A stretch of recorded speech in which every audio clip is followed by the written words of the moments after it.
கர்த்தருடைய பிள்ளைகளே, மீட்பர் என்ற வார்த்தை உள்ள வசனங்களை அறிக்கை செய்வோமாக. என் மீட்பர் உயிரோடு இருக்கிறார் என்றும் அவர் கடைசி நாளில் பூமியின் மேல் நிற்பார் என்றும் நான் அறிந்திருக்கிறேன்.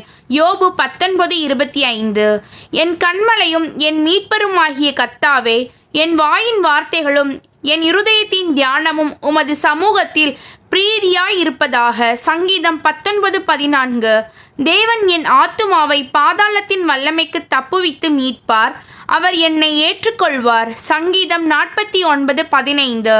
எங்கள் மீட்பருடைய நாமம் இஸ்ரவேலின் பரிசுத்தராகிய சேனைகளுடைய கர்த்தர் என்பது. ஏசாயா 47:4.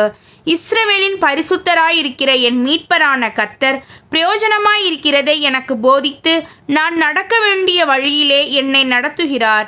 ஏசாயா 48:17.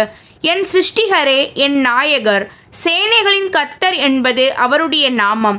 இஸ்ரவேலின் பரிசுத்தர் என் மீட்பர், அவர் சர்வ பூமியின் தேவன் எண்ணப்படுவார். ஏசாயா 54:5. அற்ப காலம் உண்ட கோபத்தினால் தம் முகத்தை இமைப்பொழுது எனக்கு மறைத்தார், ஆனாலும் நித்திய கிருபையுடன் எனக்கு இறங்குவார் என்று கர்த்தராகிய என் மீட்பர் சொல்லியிருக்கிறார். ஏசாயா 54:8. கர்த்தாவே, நீர் எங்கள் பிதாவும் எங்கள் மீட்பருமாய் இருக்கிறீர்.